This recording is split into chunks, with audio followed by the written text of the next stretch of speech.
नहीं है 15 साल पहले क्या होता था, लोग घर से निकलता था। आज देख रहे हैं कितना बेटा कर दिया है। तो खाली इसी सब मुद्दा पर वोट मांगेंगे तो जनता उनको वोट देने वाली नहीं है। ये बात नीतीश जी को अच्छे से समझ में आ गई है। एक युवा हमारे और आपके जैसा दिखने वाला युवा सड़क पर निकलता है और पूरे देश के नेताओं को मजबूर कर देता है कि आप विकास के पिच पर क्रिकेट खेलिए, आप जो है सो रोजगार का बॉलिंग कीजिए। बंद बिहार बना हुआ था, यहाँ कोई नई नीति लागू की जा रही थी, न कोई किसी नए विषय पर काम किया जा रहा था। बीच में तेजस्वी जी की सरकार आई तो आईटी पॉलिसी बिहार में बनी, जो आज तक कभी नहीं बनी थी। यानी कि बेंगलोर में जो आईटी पॉलिसी काम कर रही थी और बड़ी बड़ी आईटी कंपनियां आके वहाँ अपना मैंने कार्यालय खोल रही थी, वहाँ से सर्विस लॉन्च कर रही थी। अमेरिका को भी हम लोग मैंने सर्विस के मामले में है सो सॉफ्टवेयर की सर्विस बेचते हैं। तो बिहार में एक आईटी पॉलिसी बनाई गई और बड़ी बड़ी कंपनियां बिहार में आ रही हैं और वो अपने आईटी की दफ्तर खोल रही है, लोगों को रोजगार दे रही है। उसी तरह से बिहार में टूरिज्म पॉलिसी जो है तेजस्वी यादव ने लाया और टूरिज्म में कितना विकास हुआ है इधर के दिनों में। आप टूरिज्म में मैंने रेवेन्यू बढ़ गया है। पहले जो सरकार में लोग थे वो लोग खुल के अपनी बात नहीं रख पाते थे, उनको लगता था कि हम इंडिया गठबंधन में अपना डिमांड रखेंगे तो मेरे ऊपर है सो मोदी जी के द्वारा नजर पर चढ़ा लिया जाएगा। नमस्कार दोस्तों, आप देख रहे हैं डी पीपल वॉइस और आ चुकी है बिहार में नौकरियों की बारिश। स्वास्थ्य विभाग में निकला है 45,000 वैकेंसी। अभी कभी ये वीडियो बंद कीजिए और जाइए अपने एग्जाम की तैयारी कीजिए। नीतीश कुमार ने ला दिया है नौकरियों की बहार बिहार में। तो विद्रोही जी बताइए, क्या तेजस्वी यादव का खात्मा हो गया है अब? क्योंकि तेजस्वी यादव अभी तक नौकरी के नाम पर ही वोट लेते आ रहे थे, अब क्या होगा तेजस्वी यादव का? काम खत्म?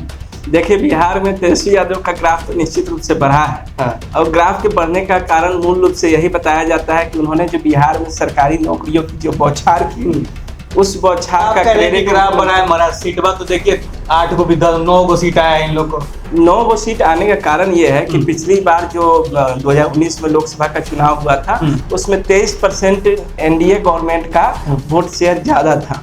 तो इस बार का जो चुनाव हुआ है उसमें इस नौकरियों के आधार पर तेजस्वी यादव का 8% ग्राफ बढ़ा है, लेकिन 23% को कम्पीट नहीं कर पाया, जिसकी वजह से सीट में कन्वर्जन नहीं हुआ। बिहार में अगर सबसे ज्यादा वोट पाने वाली पार्टी की अगर बात करें तो आरजेडी है, जिस पर सबसे ज्यादा लोगों ने भरोसा जताया है। और जितना वोट पूरे बिहार में हर एक सीटों का मिला के देखा जाए तो आरजेडी को जितना वोट आया उतना किसी पार्टी को नहीं है। अच्छा, तो ये एक नई बात हम आपके चैनल के माध्यम से दर्शकों को बताना चाहेंगे।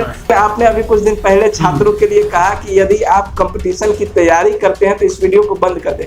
निश्चित रूप से हमारा भी यही मानना है कि यह जो चर्चा है, ये चर्चा जो तैयारी करने वाले छात्र हैं उनके लिए तो हम लोग कर रहे हैं, लेकिन इससे ज्यादा जरूरी उनके लिए अभी के समय में तैयारी करने का है, क्योंकि नीतीश कुमार को पिछली नौकरियों का क्रेडिट नहीं मिला और वे चाहते हैं कि जो वादा 10 लाख के नौकरियों का किया गया था, तेजस्वी को हटाने के बाद भी अगर हम कुछ वैकेंसीज निकाल लेते हैं तो लोग हम पर भरोसा करेंगे। तो निश्चित रूप से कोई भी अच्छा काम करे तो सब लोग उसका समर्थन करेंगे। नीतीश जी अगर सरकारी नौकरी की वैकेंसी निकालने जा रहे हैं, पंचायती राज विभाग में 15,000, स्वास्थ्य विभाग में 45,000, तो उसके बाद चुनाव जीतने के लिए ही वैकेंसी निकाली जाएगी, मतलब काम करने के उद्देश्य से नहीं। चुनाव कोई भी राजनीतिक पार्टी का लक्ष्य ही होता है चुनाव जीतना। अगर वो काम करके आपके बीच में आके वोट मांगती है तो इसमें दिक्कत क्या है? कितना लोग तो बिना काम किए और विपक्षी को करे जानते नहीं है। 15 साल पहले क्या होता था, लोग घर से निकलता था। आज देख रहे हैं कितना बेटा कर दिया है। तो खाली इसी सब मुद्दा पर वोट मांगेंगे तो जनता उनको वोट देने वाली नहीं है। ये बात नीतीश जी को अच्छे से समझ में आ गई है और ये दिमाग में घुस गया तो ये बिहार के लिए अच्छा है दोस्तों। ये बात अगर आप युवाओं ने, आप छात्रों ने अगर नीतीश कुमार के दिमाग में घुसा दिया है कि अगर आप वैकेंसी नहीं निकालिएगा, रोजी रोजगार नहीं दीजिएगा, खाली गरिया के आप वोट लेना चाहिएगा, तो वो नहीं मिलने वाला। तेजस्वी यादव ने बिहार की राजनीति में एक नई लकीर खींची है। एक युवा हमारे और आपके जैसा दिखने वाला युवा सड़क पर निकलता है और पूरे देश के नेताओं को मजबूर कर देता है कि आप विकास के पिच पर क्रिकेट खेलिए, आप जो है सो रोजगार का बॉलिंग कीजिए, भ्रष्टाचार को कैच करके भ्रष्टाचारियों को धप्पा बोलिए, ठीक है। तो इस खेल में उतार दिया, इसके लिए तेजस्वी यादव सैल्यूट के काबिल है और उनका सराहना किया जा सकता है। लेकिन नीतीश जी का भी पहला जो 5 साल का शासनकाल था 2005 से लेकर 10 तक, वो शासनकाल बिहार का स्वर्णिम गोल्डन पीरियड कहा जाता है। और अभी से 1 साल का मौका नीतीश जी के पास है। उनकी छवि इधर के दिनों में बहुत खराब हुई, उलूल जुलूल बयान को लेके, बहुत सारी चीजों को लेके। अगर वो वैकेंसी निकाल देते हैं तो फिर से बिहार का भरोसा नीतीश कुमार पर कायम हो जाएगा कि नीतीश कुमार सबके हैं। ठीक है, एक चीज बताइए मुझे कि जैसे नीतीश कुमार जी कह रहे हैं कि वो सुशासन लागू, उन्होंने जितना काम किया है उससे ज्यादा किसी ने काम नहीं किया है, पटना को मुंबई बनने में कितना समय लगेगा आपके हिसाब से? जी देखिए, पीछे के 15 सालों की अगर बात करें, 15 साल नहीं, हम 30 साल की बात लेके जाते हैं। 30 साल में बिहार जो है सो एक बंद बिहार बना हुआ था। यहाँ कोई नई नीति लागू की जा रही थी, ना कोई किसी नए विषय पर काम किया जा रहा था। बीच में तेजस्वी जी की सरकार आई तो आईटी पॉलिसी बिहार में बनी। अच्छा। जो आज तक कभी नहीं बनी थी। यानी कि बेंगलोर में जो आईटी पॉलिसी काम कर रही थी और बड़ी बड़ी आईटी कंपनियां आके वहाँ अपना माने कार्यालय खोल रही थी, वहाँ से सर्विस लॉन्च कर रही थी। अमेरिका को भी हम लोग माने सर्विस के मामले में है सो सॉफ्टवेयर की सर्विस बेचते हैं।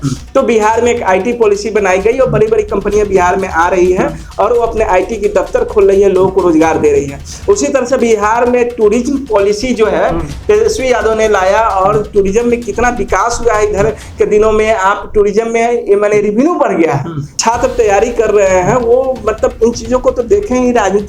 राजनीति हर किसी के लिए जरूरी है, छात्रों के लिए, रोजगार करने वालों के लिए, किसानों के लिए, सबके लिए जरूरी है। तो राजनीति में ये छात्र इंटरेस्ट नहीं लेते थे। आप कह रहे हैं कि इस वीडियो को बंद कर दे, लेकिन उनको यह जानना जरूरी है कि आखिर क्या परिस्थितियां आई कि बिहार में वैकेंसी निकालना, और ये परिस्थितियां बनी रहनी चाहिए राजनीतिक पार्टियों के लिए। और एक चीज और यहाँ पे मैं ऐड करना चाहूंगा, बिहार के युवाओं के एनडीए गठबंधन 30 सीटें जीत के गई, इससे पहले 39 सीटें जीत के गई और उससे पहले 31 सीटें गई जीत के गई। लेकिन इस बार बिहार का एजुकेशन बजट 10% से घटा दिया केंद्र सरकार। हाँ, केंद्र सरकार के द्वारा 10%, वो भी बिहार में जहाँ पे साक्षरता दर 65% है, जहाँ पे सिर्फ 5% लोग ग्रेजुएट हैं, तो वैसे स्टेट का शिक्षा बजट 10% से घटा दिया गया। क्यों हुआ? क्योंकि पहले जो सरकार में लोग थे वो लोग खुल के अपनी बात नहीं रख पाते थे। उनको लगता था कि हम एनडीए गठबंधन में अपना डिमांड रखेंगे तो मेरे ऊपर है सो मोदी जी के द्वारा नजर पर चढ़ा लिया जाएगा। हम नीतीश कुमार को बधाई देना चाहेंगे कि अगर वो 10 लाख का वादा किए थे और 10 लाख का रोजगार जैसा कि दिखाई दे रहा है कि 45,000 स्वास्थ्य विभाग में, 15,000 पंचायती राज विभाग में, और इधर नोटिफिकेशन में देख रहा था कुछ और डिपार्टमेंट्स में, और पूरे बिहार में वो पता कर रहे हैं कि किन किन डिपार्टमेंट में जगह खाली है। उन सभी जगहों पर 2025 से पहले वैकेंसी निकाल के वो भरने जा रहे हैं। तो निश्चित रूप से ये बिहार के लिए अच्छा है और नीतीश जी ऐसा काम करते हैं तो इसके लिए हम लोग उनको बधाई देंगे और उनको हम लोग मतलब बहुत बहुत शुक्रगुजार होंगे। और बिहार का जो विकास का पटरी है वो तेजी से आगे बढ़े, इसकी हम लोग कामना करेंगे। बाकी तो जो है सो है ही है और आगे हम लोग इसी तरह की चर्चा को लेकर आते रहेंगे। तब तक ले आप लोग बने रहिए डीपीपी वॉइस के साथ और बाकी आप कहिए। बहुत बहुत धन्यवाद। हम आप देख रहे थे डीपीपी वॉइस। अगर आप हमारा ये वीडियो यूट्यूब पे देख रहे हैं तो हमारे चैनल को सब्सक्राइब कीजिए, और अगर आप ये हमारा वीडियो फेसबुक पे देख रहे हैं तो हमारे पेज को फॉलो कीजिए। बहुत बहुत धन्यवाद। धन्यवाद।